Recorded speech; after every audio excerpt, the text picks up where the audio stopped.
Muito bom, meus irmãos, boa noite, uma alegria estarmos repetindo aqui a conversa, a reflexão nessa casa tão querida. Semana passada chegamos dizendo da nossa saudade, da nossa alegria de estar aqui, e hoje a gente está dizendo até breve, porque amanhã eu já estou indo embora, então foi a oportunidade de estar aqui e ainda compartilhar um pouquinho com vocês dessas reflexões que a doutrina espírita e o Evangelho nos trazem e que tanto nos auxiliam no esforço de viver que fazemos, não é verdade?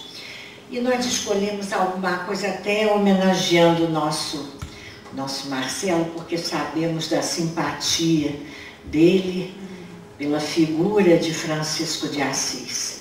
Nós tivemos a oportunidade no início desse ano de tomar contato com esse trabalho. É um trabalho do companheiro Alírio de Cerqueira Filho, num livro já publicado, A Sublime Oração de Francisco de Assis e a Construção de um Novo Eu.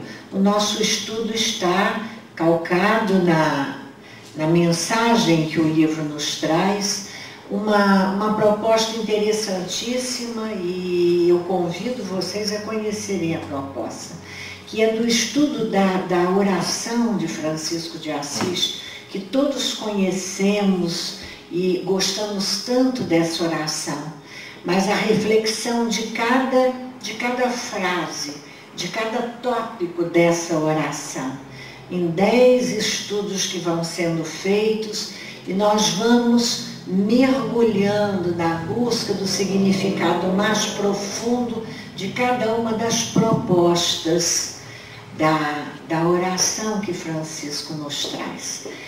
Hoje nós não vamos abordar exatamente, seria um tempo curto, estamos fazendo isso, imaginem, no estudo de um ano. A cada mês abordamos um dos tópicos, mas nós vamos enfocar um outro aspecto que é trazido também a partir da observação da oração, e eu acredito que seja bastante útil e bastante interessante para todos nós, como tem sido para mim. A Sublime Oração de Francisco de Assis e a Construção de um Novo Eu. Construção de um novo eu é a nossa proposta. Já dizia o apóstolo Paulo, de nosso desejo de deixarmos para trás o homem velho e nos tornarmos uma nova criatura. E o objetivo do estudo é exatamente percebermos como fazer e como a estrutura da oração nos permite perceber as etapas dessa construção, dessa nova criatura que desejamos ser em Cristo Jesus. A oração cantada em uma das vozes mais lindas que conhecemos, Elizabeth Lacerda. Vamos recordar as etapas da oração. Vejam que linda a voz.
encantamos, não é verdade?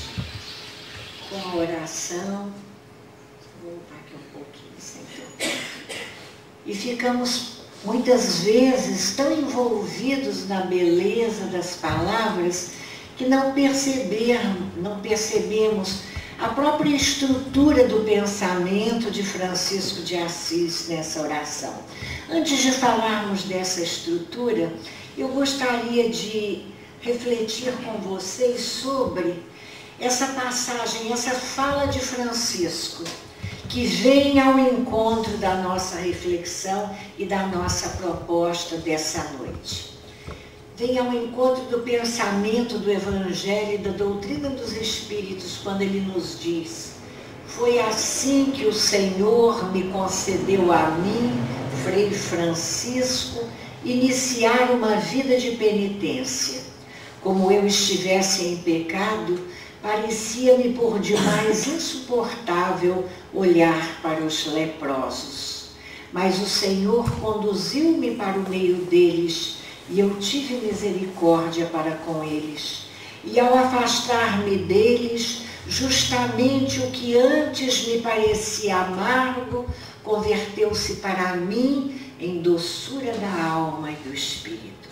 A construção de um novo ser, a construção de um novo eu, parece para nós sintetizada nessa fala de Francisco.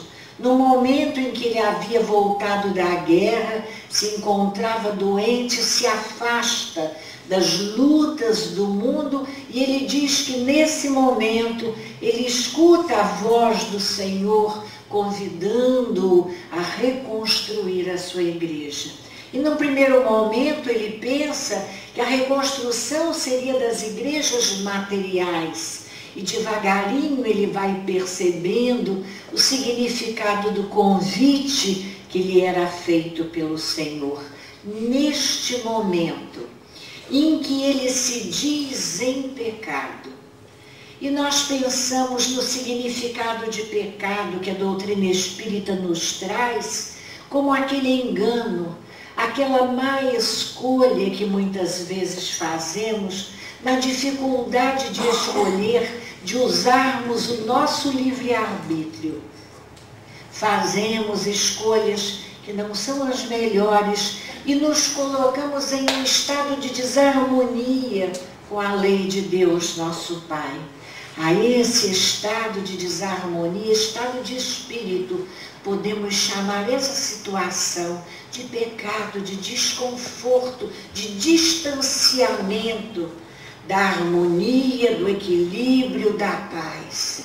E estando em situação de pecado, a vida o coloca na possibilidade da penitência.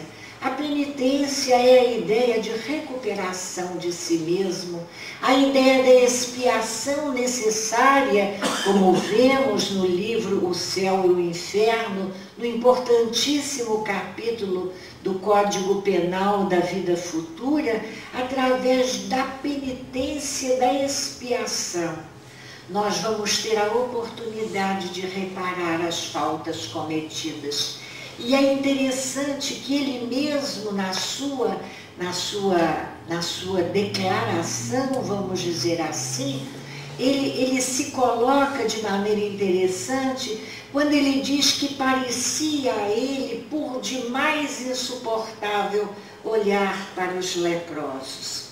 Se nós buscamos o significado mais profundo dessa passagem, nós vamos perceber que essa dificuldade que muitas vezes colocamos no outro, olhar o leproso, o doente, aquele que está numa situação de carência física, muitas vezes é para nós insuportável, porque pelo próprio mecanismo do espelho, nós tantas vezes nos vemos no outro, na sua fragilidade, na sua dificuldade, na sua indigência física ou moral, e nos parece insuportável percebermos no outro um reflexo da nossa própria dificuldade.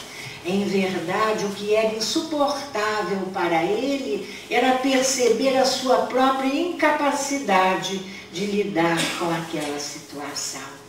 Mas o Senhor continua Ele para nós, conduzindo o nosso pensamento, como também Ele foi pela misericórdia do Senhor conduzido. O Senhor conduziu-me para o meio deles. Ele vai lidar com as situações de dificuldade, com as situações de carência, naquela condição de penitência em que se encontrava.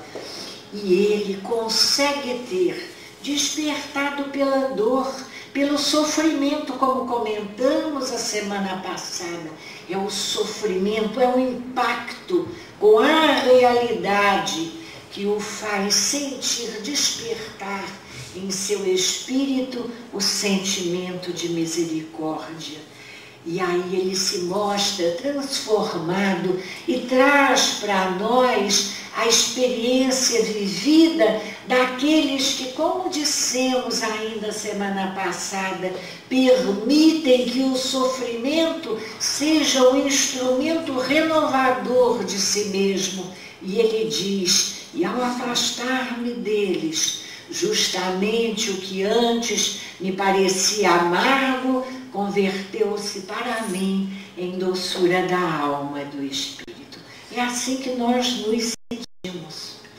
Quando conseguimos, através dos mecanismos que a misericórdia de Deus nos oferece na vida, fazermos a reparação de nós mesmos. Nós nos sentimos naquela condição de que Jesus nos falou, quando nos disse: vinde a mim, todos vós que estáis aflitos e sobrecarregados, porque eu vos aliviarei.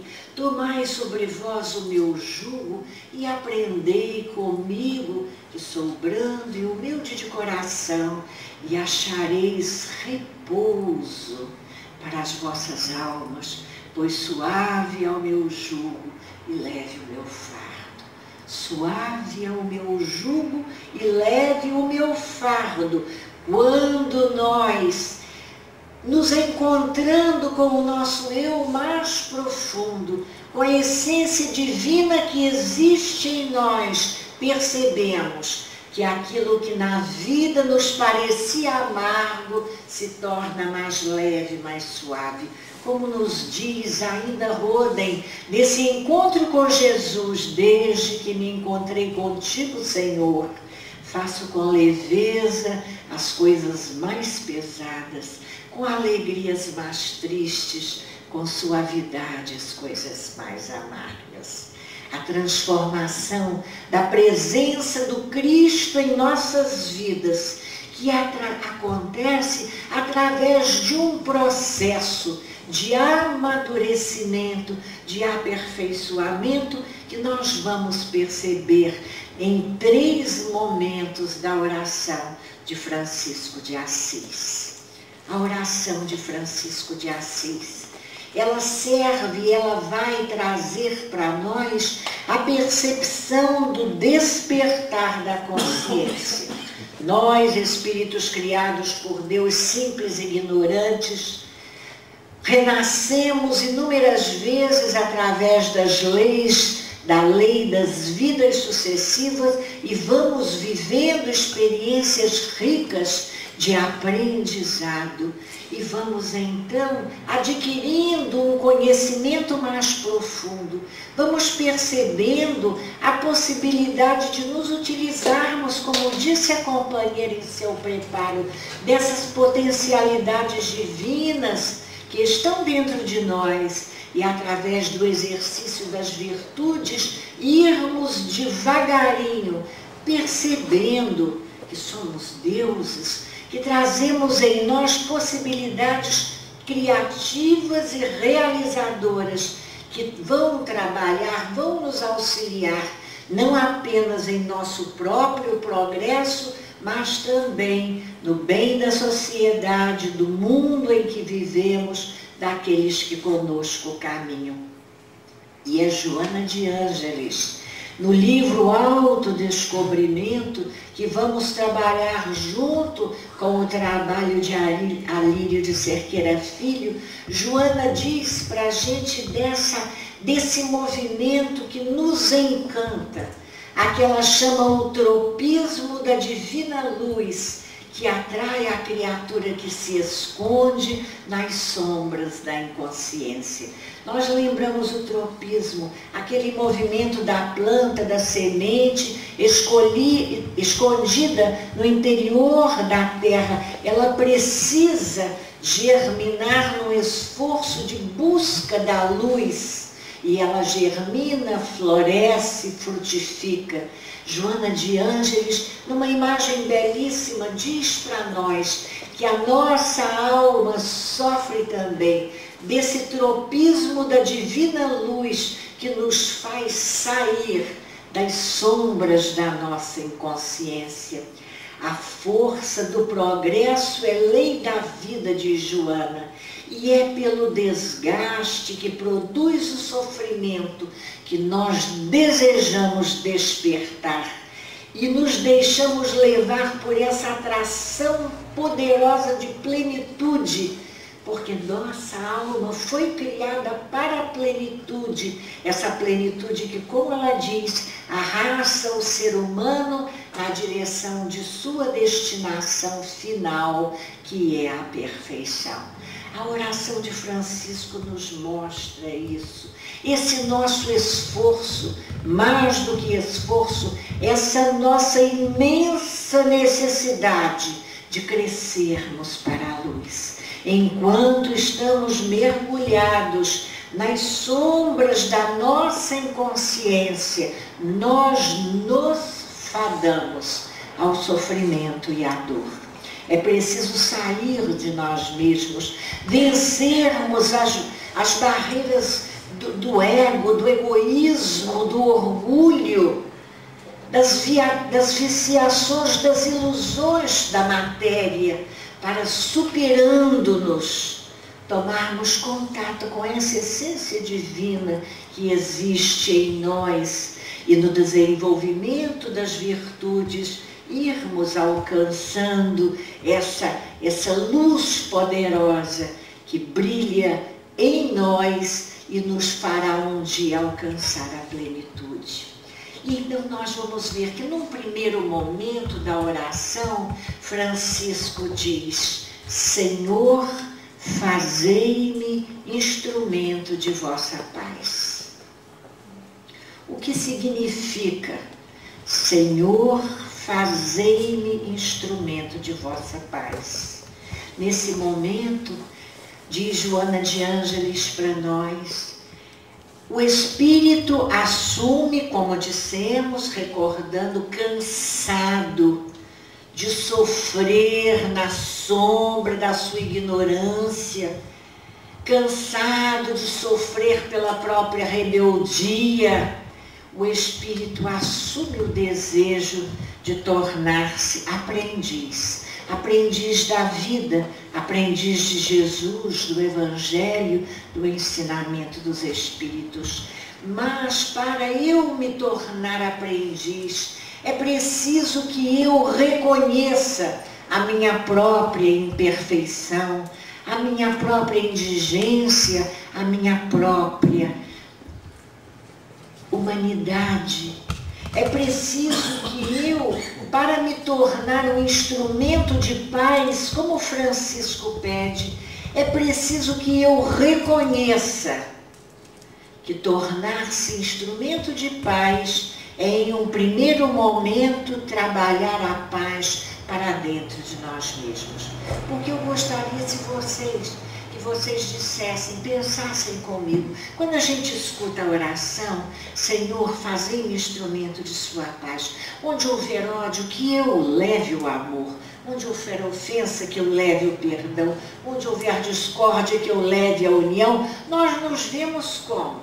Nós nos vemos apóstolos, nós nos vemos discípulos, nós nos vemos aqueles preparados para ir conciliar, apaziguar, entender, auxiliar. No entanto, antes disso, É preciso, e aí a reflexão importante para nós, que nós percebamos o convite a fazermos paz dentro de nós mesmos. Para que eu me torne um instrumento de paz, é necessário começar com a pacificação de meu próprio coração. E aí a gente se pergunta, onde houver ódio, que eu leve o amor. Para fora de nós, sabemos muito bem, tão fácil dizer. Podemos usar os espaços geográficos, a luta entre os países, as dissidências, os preconceitos, onde houver ódio, que eu leve o amor para dentro de mim mesma. Onde ainda no interior da minha alma, eu ainda vivencio comportamentos, atitudes, sentimentos de mal-querer, de antipatia, de raiva, de ódio. Onde eu preciso trabalhar o amor dentro de mim, amor por mim mesmo. Porque muitas vezes, quando falamos assim, não estamos falando de alimentar ódio, e vamos usar sem medo a palavra, pelos outros. Muitas vezes nós não nos suportamos.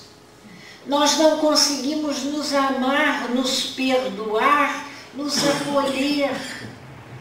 Não temos misericórdia para conosco mesmos, esquecidos de que somos espíritos em evolução, de que ainda carregamos conosco imperfeições que fazem parte da nossa natureza, da nossa humanidade nesse estágio evolutivo em que nos encontramos. Onde houver ódio, que eu leve o amor.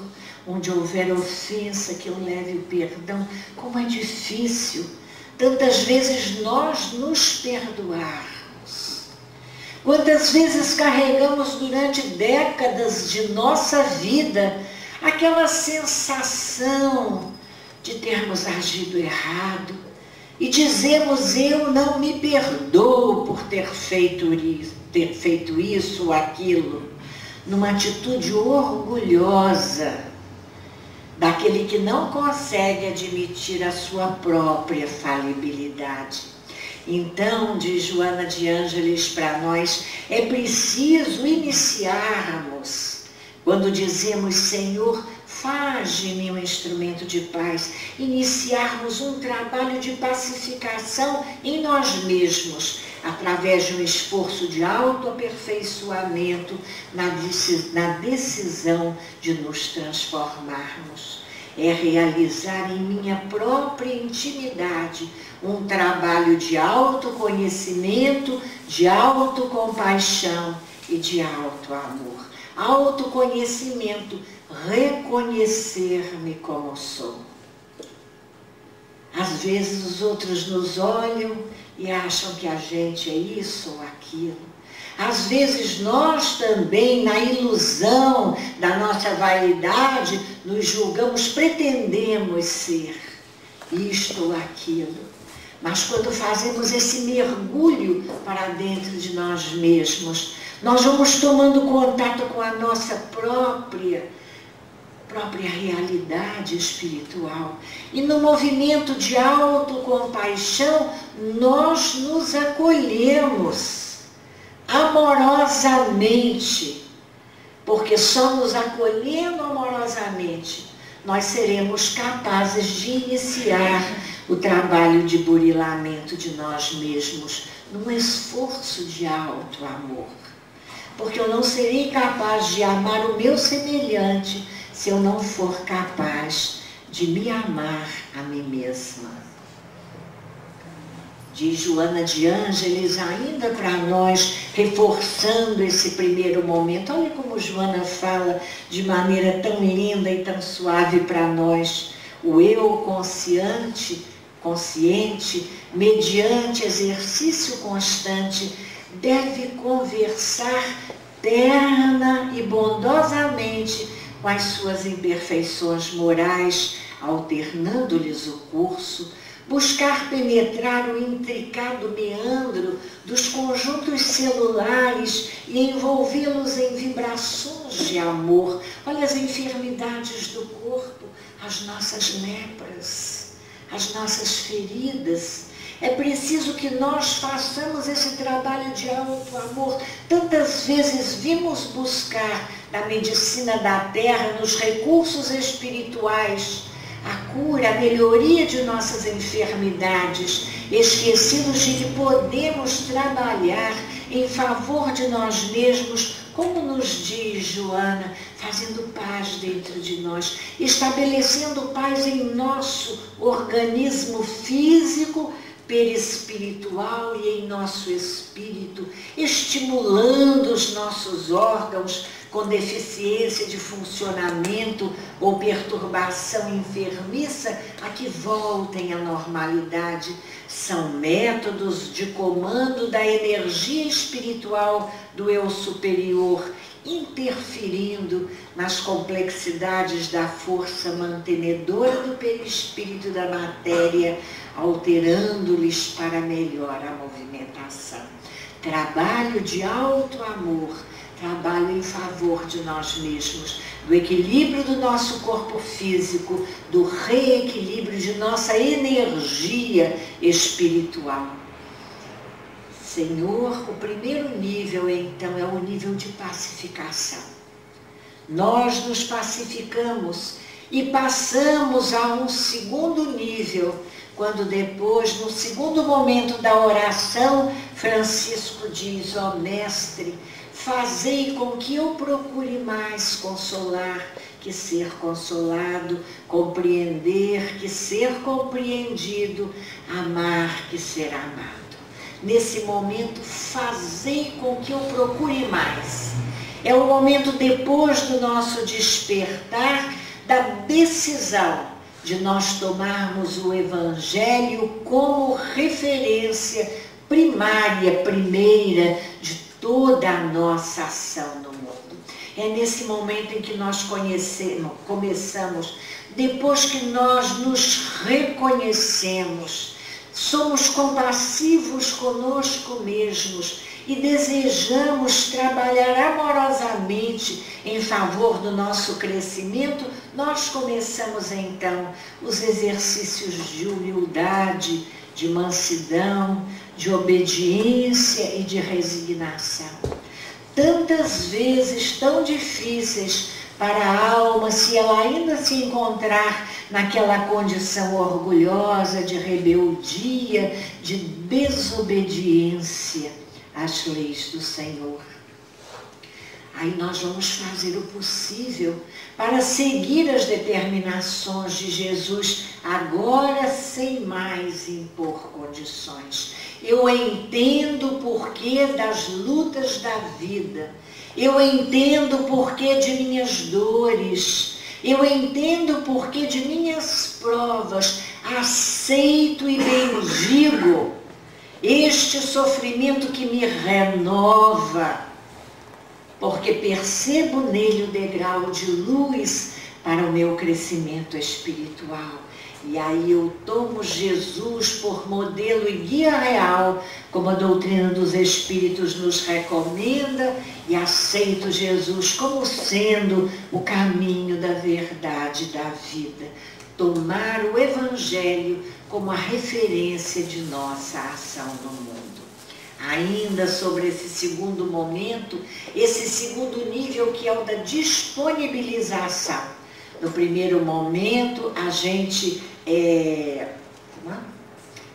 se pacifica, não é? Para que depois a gente se coloque disponível, ainda prestemos atenção ao trabalho da nossa autorrenovação, da nossa autoconstrução. E Joana diz para nós, é imprescindível um constante renascer do indivíduo pelo renovar da sua consciência, aprofundando-se no autodescobrimento, a fim de mais seguramente identificar-se com a sua realidade e absorvê-la. Este autodescobrimento faculta-lhe uma tranquila avaliação do que ele é e de como está, oferecendo-lhe os meios para tornar-se melhor. Lembramos de Santo Agostinho quando nos diz, ao final de cada dia, repassa o seu dia. Repassa o seu dia com tranquilidade. E poderíamos verificar nesse repassar das horas do nosso dia quem somos, como estamos e o que precisamos fazer para nos tornarmos melhor. Disponibilização, que é o degrau para um terceiro momento, que é o terceiro nível da autonomia. É quando a oração diz para nós, pois é dando que se recebe, perdoando que se é perdoado, e é morrendo que se vive para a vida eterna. E diz ainda Joana de Ângeles para nós, a proposta da terapia do amor. Todo esse trabalho é um trabalho de terapia de amor para conosco mesmos, como ponto de partida, a preservação ético-moral do indivíduo perante si mesmo, com a consequente valorização de suas capacidades de discernimento e de ação. Pois é dando que se recebe, será nos dando, abrindo para nós mesmos, espíritos imortais, novas oportunidades que nós iremos receber da própria vida, de nossa própria essência divina, as respostas de felicidade a que tanto almejamos, respostas de felicidade que o mundo não nos pode dar. E aí nós temos temos ali três verbos, o querer, o poder e o dever. E um companheiro nos traz essa experiência, dizendo, é neste momento em que a nossa consciência agora desperta, a consciência que busca a iluminação no esforço de superar-se a si mesma em suas fragilidades, nós vamos perceber que muitas vezes, diante das situações da vida, queremos alguma coisa. Quando queremos, é preciso ver se é possível realizar o que queremos. Muitas vezes queremos e podemos, mas nem sempre devemos. Algumas vezes devemos. Sentimos que devemos agir de determinada forma. Podemos agir se o quisermos, mas nem sempre queremos.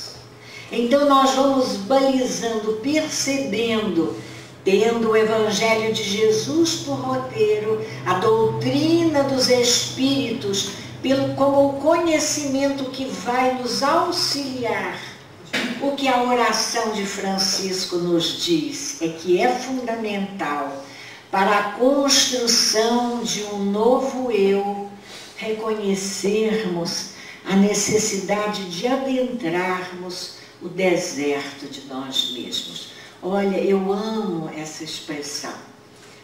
Adoro essa ideia e trago para vocês com o maior carinho, compartilho com vocês, adentrarmos o deserto de nós mesmos, porque a gente passa a vida, vocês quase todos são bem mais novos do que eu, então eu posso dizer de cadeira, a gente passa a vida tão distraído com tudo que acontece fora de nós. Nesse momento, então, que a vida, né, tudo fora de nós se agita num movimento que a gente não consegue acompanhar as coisas que acontecem. A gente vive atordoado pelo que acontece fora de nós e vivemos nós mesmos espíritas no que fazer das atividades da casa espírita, não apenas espíritas, mas os religiosos, os espiritualistas, de uma maneira geral, nos envolvemos em tantos quefazeres e nos distraímos de paradas necessárias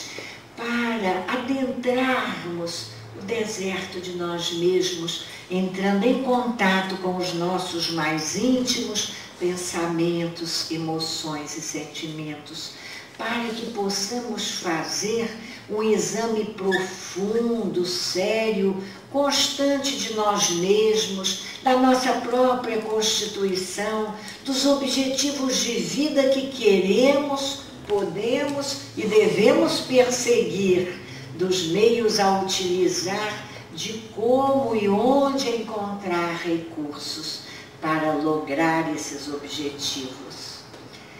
Falamos do deserto, adentrarmos o deserto de nós mesmos e trazemos para vocês a simbologia do deserto.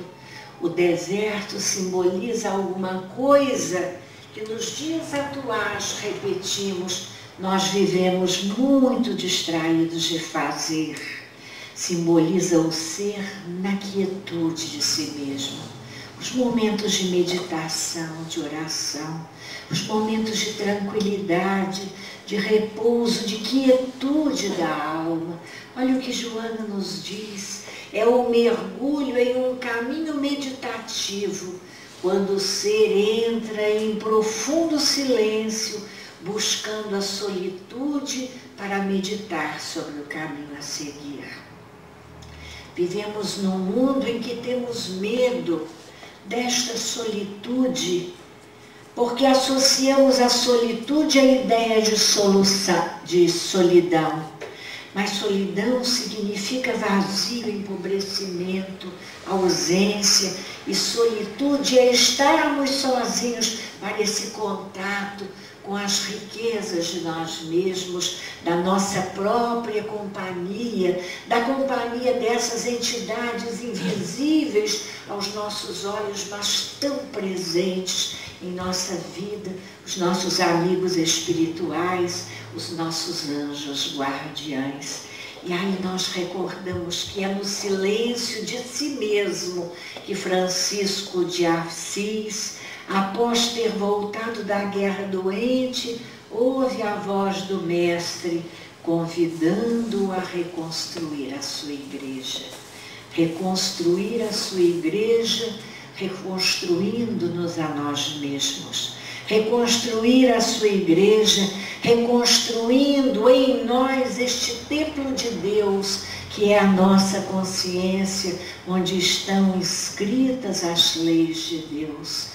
É estarmos de alma, de joelhos, diante deste templo, deste altar da nossa própria consciência, para diante deste altar, dessa presença divina em nós, estabelecermos elos de comunhão com o amor e a misericórdia de Deus, nosso Pai, para então e só então sairmos da condição de aprendizes da vida para nos tornarmos discípulos, trabalhadores da seara do Senhor. Reconhecer a necessidade de adentrar o deserto de si mesmo, tomar contato com a realidade de nosso próprio ser, é o início da jornada que queremos realizar para a construção de um novo eu.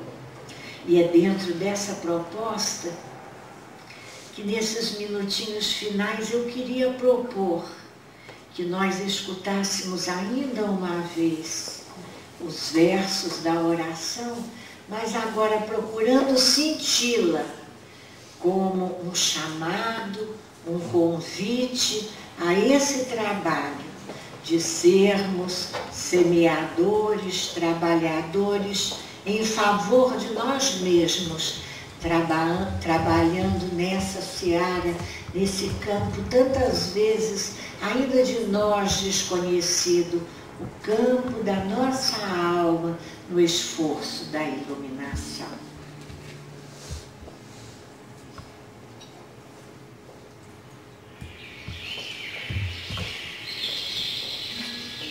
Se a gente quiser, a gente pode cantar devagarzinho e passando, muita amorosidade, porque é tão lindo, sentindo a nossa alma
de luz em que se encontra. Nos abençoe a todos nós que aqui estamos.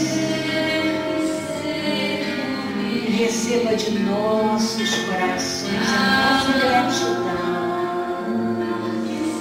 pelo seu exemplo de amor, por esta oração que nos deixa como roteiro de nossas vidas, para que possamos enfim agora morrer